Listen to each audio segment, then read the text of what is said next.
ವೀಕ್ಷಕರೆಲ್ಲರಿಗೂ ಕೂಡ day dreamer YouTube ಚಾನಲ್ಗೆ ಸ್ವಾಗತ ಸುಸ್ವಾಗತ. ಇವತ್ತು ಗದಗ ಜಿಲ್ಲೆಯಲ್ಲಿರುವಂತಹ ಡಂಬಳದ ದೊಡ್ಡ ಬಸಪ್ಪ ದೇವಾಲಯಕ್ಕೆ ಭೇಟಿ ಕೊಡೋಣ. ಮೊದಲನೇದಾಗಿ ಡಂಬಳ ಗ್ರಾಮದ ಇತಿಹಾಸದ ಬಗ್ಗೆ ಸ್ವಲ್ಪ ತಿಳಿದುಕೊಳ್ಳೋಣ. ಈಗಿನ ಡಂಬಳ ಏನಿದೆಯಲ್ಲ, ಈ ಗ್ರಾಮ ಮುಂಚಿತವಾಗಿ ಮಾಸವಾಡಿ ನಾಡು ಅಂತ ಒಂದು ಪುಟ್ಟ ರಾಜ್ಯ ಇರುತ್ತೆ. ಆ ರಾಜ್ಯದ ರಾಜಧಾನಿಯೇ ಡಂಬಳ ಆಗಿರುತ್ತೆ. ಡಂಬಳವನ್ನು ಧರ್ಮಪುರ, ಧರ್ಮೋಡ್, ಧರ್ಮವಳಲ್ ಈ ಹೆಸರಿನಿಂದ ಕರಿತಿದ್ದಾರೆ ಅಂತೇಳಿ ಇತಿಹಾಸದಲ್ಲಿ ಉಲ್ಲೇಖ ಐತಿ. ಡಂಬಳದೊಳಗೆ ದೊಡ್ಡ ಬಸಪ್ಪ ದೇವಾಲಯ, ಸೋಮೇಶ್ವರ ದೇವಾಲಯ, 2 ದೇವಾಲಯಗಳಿದ್ದವು. ಜಪದ ಬಾವಿ ಮತ್ತು ವಿಕ್ಟೋರಿಯಾ ಕೆರೆ ಇವುಗಳು ಕೂಡ ನಿಮಗೆ ನೋಡೋಕೆ ಸಿಗ್ತಾವೆ. ದೊಡ್ಡ ಬಸಪ್ಪ ದೇವಾಲಯ ಅಂತೇಳಿ ಕರೆಯೋದಕ್ಕೆ ಮುಖ್ಯ ಕಾರಣ ಅಂದ್ರೆ, ಶಿವನ ದೇವಾಲಯದ ಮುಂದೆ ಇರುವಂತಹ ದೊಡ್ಡ ಬಸವಣ್ಣನ ಮೂರ್ತಿ ಏನಿದೆಯಲ್ಲ, ಆ ಕಾರಣದಿಂದಾಗಿ ದೊಡ್ಡ ಬಸಪ್ಪ ದೇವಾಲಯ ಅಂತೇಳಿ ಕರೀತಾರೆ. ಈ ದೇವಾಲಯವನ್ನು ಕಲ್ಯಾಣ ಚಾಲುಕ್ಯರ ಅತ್ಯಂತ ಪ್ರಸಿದ್ಧನಾದಂತಹ ತ್ರಿಭುವನಮಲ್ಲ ಎಂಬ ಬಿರುದಾಂಕಿತ ಹೊಂದಿರುವಂತಹ ಚಾಲುಕ್ಯರ ದೊರೆ 6ನೇ ವಿಕ್ರಮಾದಿತ್ಯನ ಕಾಲದಲ್ಲಿ ನಿರ್ಮಾಣ ಆಗೈತಿ ಅಂತೇಳಿ ಉಲ್ಲೇಖ ಐತಿ. ಕಲ್ಯಾಣ ಚಾಲುಕ್ಯರಲ್ಲಿ ಅತಿ ಹೆಚ್ಚು ವರ್ಷಗಳ ಕಾಲ ಆಳ್ವಿಕೆ ಮಾಡಿದಂತಹ ದೊರೆ 6ನೇ ವಿಕ್ರಮಾದಿತ್ಯ ಆಗಿದ್ದರು. ಅವರ ತಂದೆಯವರು 1ನೇ ಸೋಮೇಶ್ವರರು. ಈ ದೇವಾಲಯ ಕಟ್ಬೇಕಂದ್ರೆ ಮುಖ್ಯ ಕಾರಣ ಅಜ್ಜಯ್ಯನವರು ಆಗಿರ್ತಾರೆ. ಅಜ್ಜಯ್ಯ ಅವರು ಯಾರಂದರೆ ರೆಬ್ಬರಸ ಮತ್ತು ಬಾವಿ ಕಬ್ಬೆಯ ಮಗ. ರೆಬ್ಬರಸ ಅನ್ನುವರು 6ನೇ ವಿಕ್ರಮಾದಿತ್ಯನ ಕಾಲದಲ್ಲಿ ಸೇನಾ ನಾಯಕರಾಗಿರ್ತಾರೆ.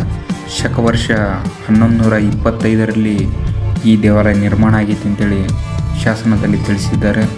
ಈ ದೇವಾಲಯವನ್ನು ಇತಿಹಾಸಕಾರರು ಕರ್ನಾಟಕ ದ್ರಾವಿಡ ಶೈಲಿಯ ದೇವಾಲಯ ಮತ್ತು ವೇಸರ ಶೈಲಿಯ ವಿಮಾನ ಗೋಪುರದ ದೇವಾಲಯ ಅಂತೇಳಿ ವಿಂಗಡಣೆ ಮಾಡ್ತಾರೆ. ಈ ದೇವಾಲಯಕ್ಕೆ ಅಗ್ನೇಶ್ವರ ದೇವಾಲಯ ಅಂತೇಳಿ ಕರೀತಾರೆ. ಅಗ್ನೇಶ್ವರ ಅಂದರೆ ತಿಳುವಳಿಕೆ ಉಳ್ಳವರು ಅಂತೇಳಿ ಅನ್ನಂಗೆ. ಈ ದೇವಾಲಯದ ಮುಖ್ಯ ವಿಶೇಷತೆ ಅಂದ್ರೆ ದಕ್ಷಿಣ ಮತ್ತು ಪೂರ್ವ ದಿಕ್ಕು 2 ಕಡೆಗೂ ಮಹಾದ್ವಾರ ಹೊಂದೈತಿ. ಇದು ದಕ್ಷಿಣ ದಿಕ್ಕಿನ ಮಹಾದ್ವಾರ. ಇಲ್ಲಿ ನೋಡ್ಬೋದು ನೀವು, ಮೇಲ್ಗಡೆ ಗಜ ಮತ್ತು ಲಕ್ಷ್ಮಿಯನ್ನು ಹೊಂದಿರುವ ಹೆಬ್ಬಾಗಿಲಿದು. ಎಲ್ಲ ಕೆತ್ತನೆ ನೋಡ್ಬೋದು ನೀವು, ಭಾಳ ಸೂಕ್ಷ್ಮವಾಗಿ ಐತಿ.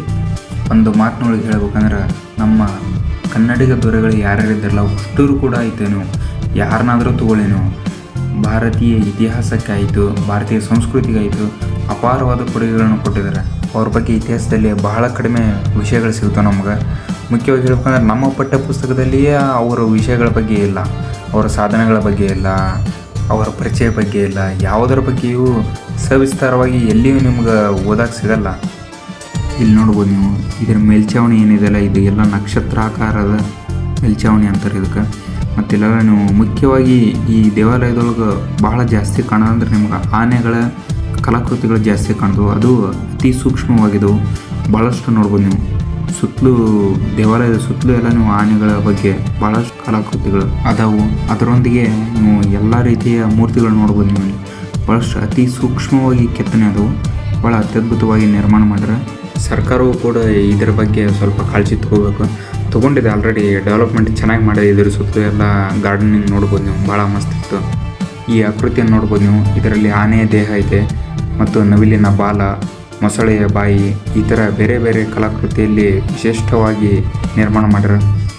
ಈ ನಕ್ಷತ್ರಾಕೃತಿಯ ದೇವಾಲಯ ಏನಿದೆಯಲ್ಲ, ಇದು 32 ಕೋನಗಳನ್ನ ಅಂದರೆ 32 ಮೂಲೆಯನ್ನು ಹೊಂದೈತೆ ಅಂತಿದೆ. ಅದರೊಂದಿಗೆ ಗರ್ಭಗೃಹ, ಅರ್ಧಮಂಟಪ, ನವರಂಗ, ಚೌಕಾಕಾರದ ಮುಖಮಂಟಪ ಹಾಗೂ ಪ್ರವೇಶ ಮಂಟಪ ಈ ರೀತಿಯಾಗಿ 5 ಭಾಗಗಳಾಗಿ ವಿಂಗಡಣೆ ಮಾಡ್ತಾರೆ ಇತಿಹಾಸಕಾರರು. ಗರ್ಭಗುಡಿಯ ಮೇಲ್ಗಡೆ ನಕ್ಷತ್ರಾಕಾರವಾಗಿ ನಿರ್ಮಾಣ ಮಾಡ್ಯಾರ. ಅದು 24 ಮುಖಗಳನ್ನ ಹೊಂದಿದೆ. ಆದರೆ ಅವು ಒಂದೇ ಕಡೆ ಸಂಧಿಸಂಗಿಲ್ಲ. ಗೋಪುರದ ಶಿಖರ ಸ್ವಲ್ಪ ಅರ್ಧದಲ್ಲಿ ಚಪ್ಪಟೆಯಾಗಿ ನಿರ್ಮಾಣ ಮಾಡಿದ್ದಾರೆ. ಇದು ಪೂರ್ವ ದಿಕ್ಕಿನ ಮಹಾದ್ವಾರ. ಇದರಲ್ಲಿ ನೀವು ದೊಡ್ಡ ನಂದಿ ಕಾಣ್ಬೋದು ಮತ್ತು ಒಳಗಡೆ ಹೋದರೆ ಈಶ್ವರನ ಸನ್ನಿಧಿ ಸಿಗುತ್ತೆ. ಈ ದೇವಾಲಯ ಪೂರ್ಣವಾಗಿ ಬಳಪದ ಕಲ್ಲಿನಿಂದ ನಿರ್ಮಾಣ ಮಾಡಿದ್ದಾರೆ.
ಇದು ಡಂಬಳದಲ್ಲಿರುವ ಇನ್ನೊಂದು ಅತ್ಯದ್ಭುತ ದೇವಾಲಯ.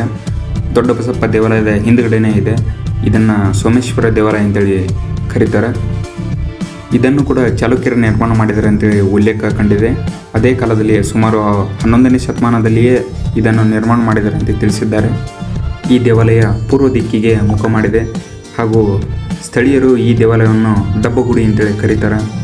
ಇದು ಕೂಡ ಶಿವನ ದೇವಾಲಯ ಆಗಿದೆ. ಹಾಗೂ ಇದರ ರಚನೆ ಬಗ್ಗೆ ಹೇಳಬೇಕಂದ್ರೆ ಸಭಾಂಗಣದ 3 ಬಾಹ್ಯ ಬದಿಗಳು ಅಂದರೆ ಸುತ್ತಲೂ ಎಲ್ಲ ಕೂಡ ಓಪನ್ ಆಗಿದೆ ಮತ್ತು ಮೇಲೆ ಎಲ್ಲ ಸಮತಟ್ಟಾದ ಚಾವಣಿ ಇದೆ.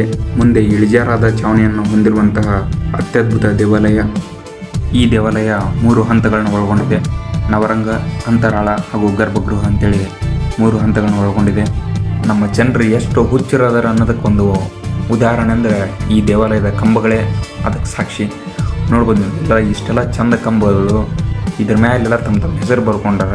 ಅಂದ್ರೆ ಏನು ಅವ್ರ ಅಪ್ಪ ಮನೆ ಆಸ್ತಿ ಮಾಡ್ಯಾರ ಏನಿದನ್ನ ಇವೆಲ್ಲ ಸಂರಕ್ಷಣೆ ಮಾಡ್ಬೇಕು. ಅದನ್ನು ಬಿಟ್ಟು ತಮ್ಮ ಹೆಸರು ಬರ್ನೆ, ತಮ್ಮ ಹೆಂಡ್ರ ಹೆಸರು ಬರ್ನೆ, ತಮ್ಮ ಹುಡುಗಿ ಹೆಸರು ಬರ್ನೆ, ಈ ಥರ ಎಲ್ಲ ಮಾಡೋಕ್ಕೆ ಅವ್ರ ಮನೆಯಾಗಿದ್ದ ಇದು.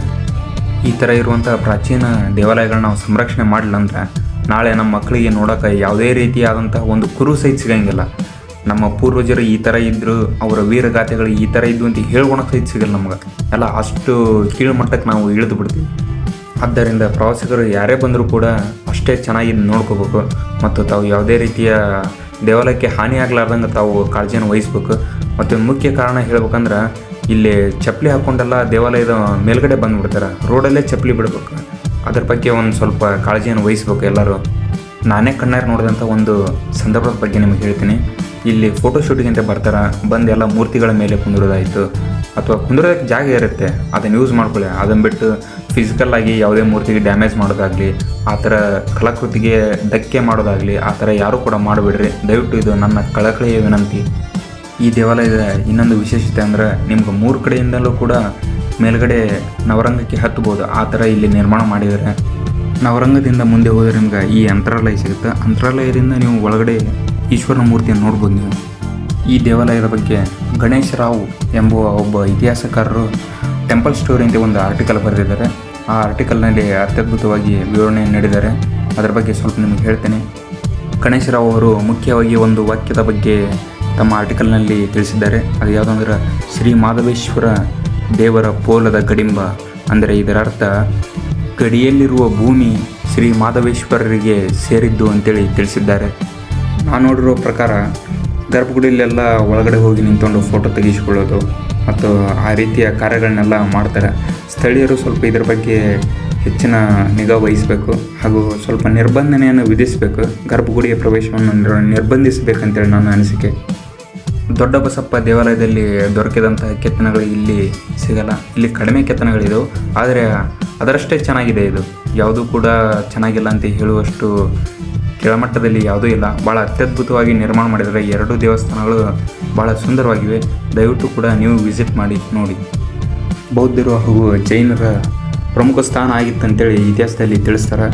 ಹಾಗೂ ಬೌದ್ಧರ ವಿಶೇಷಗಳು ಮಾತ್ರ ಅಲ್ಲದೆ ಅವರ ದೇವತೆ ತಾರಾ ಭಗವತಿಗೆ ಸಂಬಂಧಿಸಿದಂಥ ಕೆಲವೊಂದಿಷ್ಟು ದೇವಾಲಯಗಳು ಹಾಗೂ ಗುರುಗಳು ಇಲ್ಲೇ ಇದ್ದು ಅಂತೇಳಿ ಇತಿಹಾಸದಲ್ಲಿ ದಾಖಲಾಗಿದೆ. ಅದರ ಬಗ್ಗೆ ಉತ್ಖನನ ನಡೆಸಬೇಕು. ಸರ್ಕಾರದವರು ಕೂಡ ಸ್ವಲ್ಪ ಇದರ ಬಗ್ಗೆ ಕಾಳಜಿಯನ್ನು ವಹಿಸಿ ಅಂತೇಳಿ ನನ್ನದೊಂದು ಕೋರಿಕೆಯಾಗಿದೆ. ಹಾಗೆ ಅದೇ ರೀತಿ ಬಹಳಷ್ಟು ಬೌದ್ಧರಿಗೆ ಸಂಬಂಧಿಸಿದ ದೇವಾಲಯಗಳು ಇಲ್ಲಿ ಇದ್ದು ಅಂತೇಳಿ ಭಾಳ ಉಲ್ಲೇಖ ಐತಿ. ಅದು ಪಾಳು ಬಿದ್ದ ಕೋಟೆ ಒಳಗಡೆ ಇದೆ ಐತಿ ಅಂತೇಳಿ ತಿಳಿಸಿದ್ದಾರೆ. ಅದರ ಬಗ್ಗೆ ಸ್ವಲ್ಪ ಸ್ಥಳೀಯರು ಕೂಡ ಜಾಗೃತಿಯನ್ನು ವಹಿಸ್ಬೇಕು.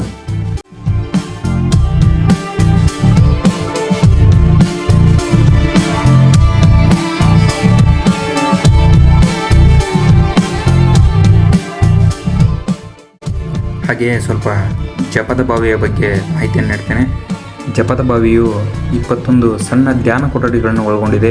ಅಲ್ಲಿ ಕೇವಲ ಒಬ್ಬರು ಮಾತ್ರ ಕುಳಿತುಕೊಂಡು ಧ್ಯಾನ ಮಾಡಬಹುದು. ಅಷ್ಟೇ ಜಾಗಕ್ಕಷ್ಟೇ ಸೀಮಿತವಾಗಿದೆ ಮತ್ತು ಪ್ರಸ್ತುತ 19 ಕೊಠಡಿಗಳು ಸದ್ಯಕ್ಕೆ ಉಪಯುಕ್ತ ಸ್ಥಿತಿಯಲ್ಲಿ ದೊರಕಿದ್ದಾವೆ.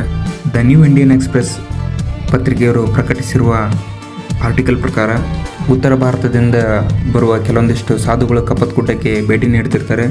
ಆ ಕಾಲದಲ್ಲಿ ಈ ಬಾವಿಯ ಬಳಕೆಯನ್ನು ಉಪಯೋಗಿಸ್ತಿದ್ರು ಅಂತೇಳಿ ಅವರು ಆರ್ಟಿಕಲ್ನಲ್ಲಿ ಪಬ್ಲಿಷ್ ಮಾಡಿದ್ದಾರೆ. ಮತ್ತು ಇದೇ ಗ್ರಾಮದ ನಿವಾಸಿಯಾಗಿರುವಂತಹ ಸಿದ್ದು ಸತ್ತಣ್ಣನವರ್ ಅವರು ಹೇಳಿರುವ ಮಾಹಿತಿ ಪ್ರಕಾರ ಲೇಖಕಿ ಎಚ್.ಎಸ್. ಅನುಪಮ ಅವರ ಬೆಳಗಿನೊಳಗೂ ಅಕ್ಕ ಮಹಾದೇವಿ ಎನ್ನುವ ಪುಸ್ತಕದಲ್ಲಿ ಈ ಬಾವಿಯ ಹೆಸರನ್ನು ಉಲ್ಲೇಖಿಸಲಾಗಿದೆ ಅಂತೇಳಿ ಹೇಳಿದ್ದಾರೆ. ಈ ವಿಡಿಯೋ ನಿಮಗೆ ಇಷ್ಟವಾಗಿದ್ದಲ್ಲಿ ಚಾನಲ್ಗೆ ಸಬ್ಸ್ಕ್ರೈಬ್ ಆಗಿ ಹಾಗೂ ಬೆಲ್ಲೈಕನ್ನ ಕ್ಲಿಕ್ ಮಾಡಿ. ಮುಂದೆ ನಾವು ಮಾಡುವಂಥ ಎಲ್ಲ ವಿಡಿಯೋಗಳು ನಿಮಗೆ ಬಂದು ತಲುಪುತ್ತವೆ.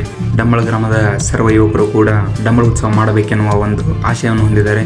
ಆದ್ದರಿಂದ ಈ ಉತ್ಸವ ಕಾರ್ಯರೂಪಕ್ಕೆ ಬರಲಿ ಅನ್ನುತ್ತಾ ಈ ವಿಡಿಯೋನ ಇಲ್ಲಿಯೇ ಮುಗಿಸೋಣ.